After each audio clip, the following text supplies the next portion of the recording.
Bonjour, je m'appelle Constance Legris, je suis députée des Hauts-de-Seine, députée depuis 5 ans, ici dans notre 6e circonscription des Hauts-de-Seine, Neuilly, plutôt, Courbevoie-Sud.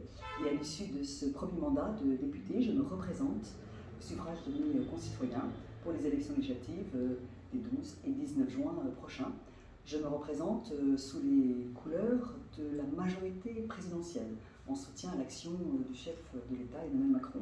Je porte donc la bannière d'ensemble majorité présidentielle, qui est la famille politique qui appuie l'action du chef de l'État et veut donner au chef de l'État, les 12 et 17 juin prochains, une majorité à l'Assemblée nationale, solide, stable, cohérente, pour permettre au chef de l'État de continuer à agir et à porter encore plus loin et son travail de réforme de notre pays et son travail de protection des Français. Quelles ambitieux peuvent être mises en place pour notre planète durant ce mandat? Je crois sincèrement que la mobilisation de tous et de tout doit se poursuivre, aussi bien au plan européen qu'au plan français. Je ne parlerai pas du plan mondial, ça nous entraînerait trop loin, mais c'est au plan européen, entre les pays membres de l'Union européenne, et au plan français que les efforts doivent redoubler. C'est évident. Au plan européen, vous le savez, il y a environ 2 ans maintenant de cela, a été adopté ce qu'on appelle le pacte vert, le Green Deal, à l'élaboration duquel la France et les députés européens français ont apporté une forte contribution et qui fixe des objectifs et une orientation très claire à l'ensemble des pays européens pour décarboner notre économie, notre modèle de société, nous débarrasser donc progressivement de notre dépendance aux énergies fossiles, réduire nos émissions de gaz à effet de serre, protéger notre biodiversité. Donc c'est tout cela qu'il faut faire en France également, bien évidemment, et qui est déjà entamé. Je crois que le fait d'avoir donné à la Première ministre Elisabeth Borne le soin de coordonner l'ensemble des efforts et des réformes de transition écologique et énergétique à travers ce concept de planification écologique et énergétique qui est porté par 2 ministres qui sont directement rattachés à la Première ministre Elisabeth Borne, quelque chose de très fort, un message puissant et une forte indication du volontarisme politique du chef de l'État qui se place dans un cadre européen mais aussi un cadre français et avec surtout, c'est ce que le terme de planification traduit, la volonté d'anticiper et de préparer l'avenir, parce que c'est bien de l'avenir de notre planète qu'il s'agit. Donc concrètement, il y aura toute une batterie de dispositions législatives et réglementaires qu'il faudra progressivement mettre en œuvre vers plus de sobriété énergétique. Ça passe par la rénovation d'une grande partie de notre parc immobilier ancien, vers le développement des énergies renouvelables, bien évidemment. Et là, on poursuit avec quelques grands fleurons, je dirais, de notre industrie française, le travail pour développer les énergies renouvelables, toutes les énergies renouvelables. Il y a le sujet aussi de la production d'électricité d'origine nucléaire. Le mix énergétique français est beaucoup moins consommateur, beaucoup moins polluant, beaucoup moins consommateur et beaucoup moins émetteur de gaz à effet de serre que le mix énergétique d'autres pays européens. Donc défendons ce modèle français, si je puis dire, allons plus loin, mais soyons extrêmement attentifs à ce que la production d'électricité d'origine nucléaire puisse être maintenue au niveau actuel, d'où donc l'idée de nouveaux réacteurs nucléaires, etc., dont les chantiers vont être lancés très très bientôt. Et puis il y a toute une stratégie hydrogène à progressivement décliner. Là aussi, c'est l'une des voies d'avenir. Je pense qu'une écologie avec donc cette transformation énergétique et écologique à travers de la transition, à travers des mécanismes, je dirais, d'innovation, de recherche, de production, de croissance, elle se fera dans le cadre d'un modèle de développement, durable, protecteur des hommes et des femmes d'aujourd'hui, mais surtout protecteur des générations futures. Pas un modèle de décroissance, un modèle de croissance, mais un modèle de croissance durable, pérenne, respectueux des équilibres que nous avons un petit peu trop malmenés ces dernières années, ces dernières décennies sur notre planète. De la fonction publique hospitalière et éviter les contrats précaires entraînant des situations personnelles compliquées.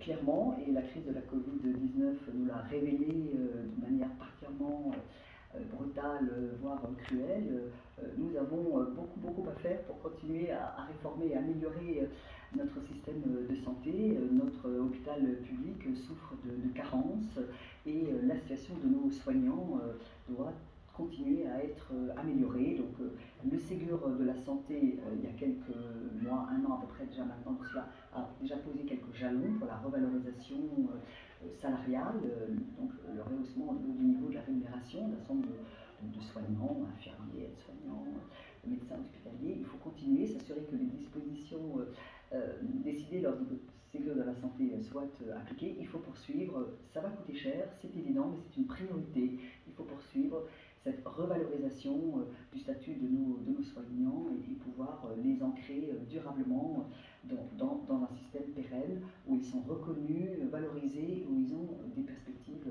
de progression de carrière. C'est quelque chose qui est très important, la transformation et l'amélioration de notre système de santé, notamment notre système hospitalier public. On sent bien que les Français sont attachés à l'hôpital public à juste titre et que nous devons y consacrer de manière déterminée tous les moyens budgétaires qu'il nous faut.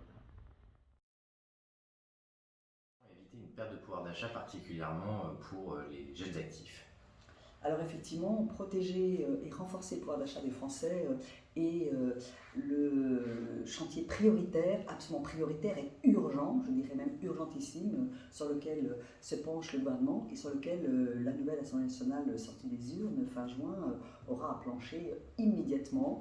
Nous savons que le projet de loi, les deux projets de loi en réalité, que va présenter le gouvernement fin juin, qui sont en train d'être finalisés, comprend toute une batterie de mesures pour protéger les Français de l'inflation et renforcer leur pouvoir d'achat. Il y a par exemple la baisse des charges pesant sur les indépendants, il y a la suppression de la redevance audiovisuelle, il y a la possibilité d'aller jusqu'au triplement de la prime Macron, il y a la revalorisation, alors ça c'est pas pour les jeunes actifs, mais enfin quand même, la France est un tout et les générations, elles sont toutes liées et solidaires. Il y a également, c'est très important parce que c'est très attendu par nos aînés, la revalorisation des pensions de retraite à l'inflation, c'est-à-dire ce qu'on appelle réindexation des pensions de retraite sur le taux de l'inflation. Et il y a également pour celles et ceux de nos compatriotes qui sont en situation de grande détresse, notamment en raison du renchérissement des prix de l'alimentation, un chèque alimentaire qui va être mis en place, dont les modalités sont à préciser, mais nous sommes plusieurs à avoir déjà des idées sur ce qui pourrait être apporté peut-être pour compléter, enrichir le dispositif que présentera le gouvernement pour flécher peut-être ce chèque alimentaire vers les épiceries sociales et solidaires, pour flécher peut-être une partie de ce futur chèque alimentaire vers les banques alimentaires, etc. etc. Et puis, bien sûr, d'autres dispositifs seront mis à l'étude pour renforcer et protéger le pouvoir d'achat des Français. C'est vraiment l'objectif numéro un et c'est le dossier urgent qui est sur la table du gouvernement et qui sera bientôt sur les écrans et les pupitres des députés.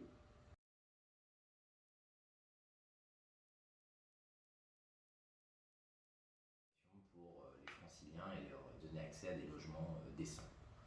Alors clairement, c'est une réalité incontestable et l'inflation qui est maintenant entre 4 et 5%, à l'heure où nous parlons, elle est là pour en attester. Les prix de l'immobilier augmentent et les loyers augmentent, particulièrement dans notre région Île-de-France, c'est vrai. L'installation du Grand Paris Express, lorsqu'elle sera terminée, en augmentant la fluidité, la mobilité, la connexion entre franciliens, permettra d'aller plus vite, d'aller plus facilement d'est en ouest et inévitablement en renforçant la possibilité de pouvoir aller rapidement sur son lieu de travail, se déplacer rapidement dans notre espace francilien, elle va entraîner une poursuite de l'augmentation des prix du loyer. C'est à attendre, hein. Dès qu'on améliore la fluidité et la mobilité et qu'on désenclave, on voit l'intérêt pour les quartiers ou les communes désenclavées augmenter et donc les loyers augmenter. Moi je ne suis pas du tout favorable au blocage des loyers. Je pense que les pays, voire les communes qui ont tenté un blocage des loyers s'en mordent les doigts maintenant, parce que le blocage des loyers est une mesure anti-économique. En réalité c'est une mesure anti-locataire, anti-propriétaire et qui n'a que des effets délétères. Maintenant, on peut mettre en place effectivement des mécanismes pour aider les jeunes à acquérir leur premier logement, par exemple s'ils souhaitent devenir propriétaires. Il y a déjà un certain nombre de choses qui existent, les prêts à taux zéro, des mécanismes de soutien également mis en place par certaines collectivités locales. On peut aller certainement plus loin également dans les crédits d'accès et l'aide à l'acquisition de propriétés. Sur les loyers, là aussi, des dispositifs vont être forgés au fur et à mesure que l'on suit l'inflation et le mécanisme d'inflation et les effets que ça peut avoir sur le pouvoir d'achat des Français. Et il y a également à rappeler quand même, parce que ça a été quelque chose d'important pour le pouvoir d'achat des Français, notamment des jeunes Français, la suppression de la taxe d'habitation qui est effective très vite pour l'intégralité des personnes concernées est incontestablement un gain de pouvoir d'achat.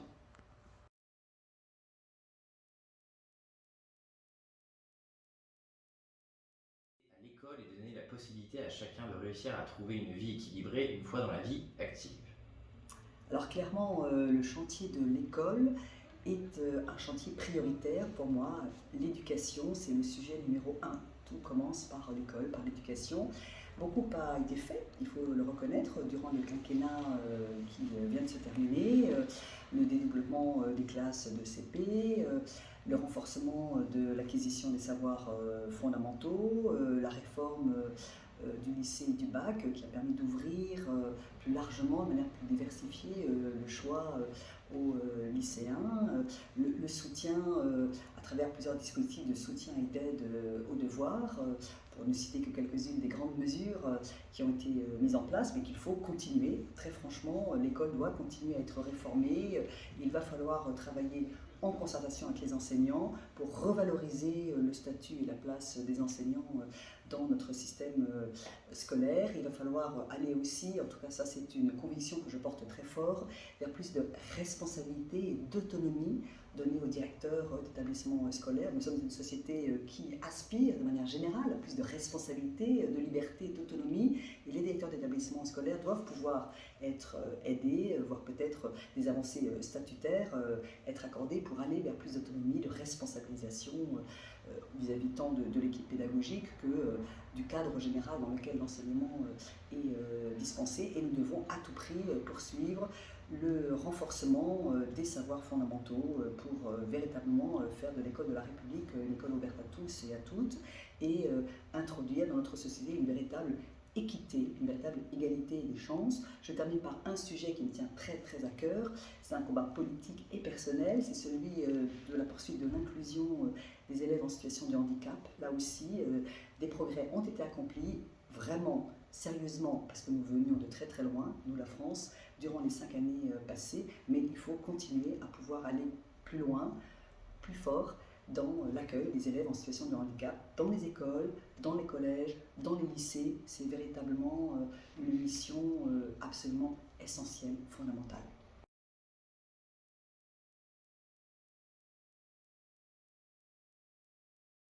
Des violences dans leur couple. C'est effectivement un fléau. Les violences faites aux femmes, les violences intrafamiliales, mais les violences de toute nature faites aux femmes dans notre société, dont notre pays n'a pas encore réussi à se débarrasser. Là encore, pendant les 5 années écoulées, des choses ont été faites, et moi, comme députée des Hauts-de-Seine, femme députée engagée sur ces sujets, j'avais eu l'occasion, avec d'autres, de mener un combat, de me mobiliser pour toute une batterie de mesures que nous avons mises en place, qui ont été mises en place et qui commencent lentement, trop lentement bien sûr, à produire des effets. Le renforcement de ce qu'on appelle les ordonnances de protection, pour placer sous protection judiciaire les femmes victimes de violences commises à leur rencontre par leur conjoint ou leur ex-conjoint, l'augmentation du nombre de bracelets anti-rapprochement et de téléphones grave danger, la formation également des policiers et des gendarmes. On le sait, c'est une réalité à laquelle bien les femmes peuvent être confrontées, qui est de ne pas forcément être bien reçues ou bien entendues ou bien comprises lorsqu'elles trouvent enfin l'immense courage d'aller jusqu'à un poste de gendarmerie ou d'aller jusqu'à un commissariat de police. Donc la formation des policiers et des policières, des gendarmes est très importante, elle est enclenchée, elle doit se poursuivre. Nous sommes bien conscients du fait que le nombre de féminicides est encore beaucoup trop élevé dans notre pays, et de toute façon, tant qu'il n'y aura à la limite plus qu'un seul cas de féminicide par an, ce sera toujours un cas en trop.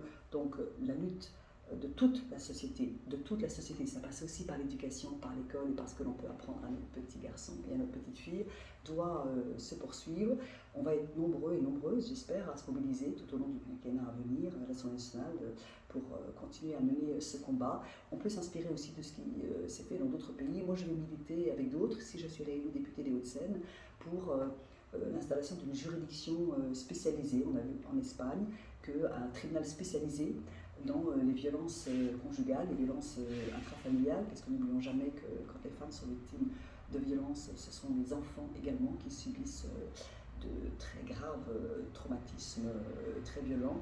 L'instauration d'un tribunal spécialisé, d'une juridiction spécialisée, permet de traiter mieux et d'aller plus vite dans la réparation judiciaire et l'application de la sanction. Voilà l'un des combats que, bien évidemment, avec d'autres, je souhaiterais continuer à mener au cours de la mandature suivante.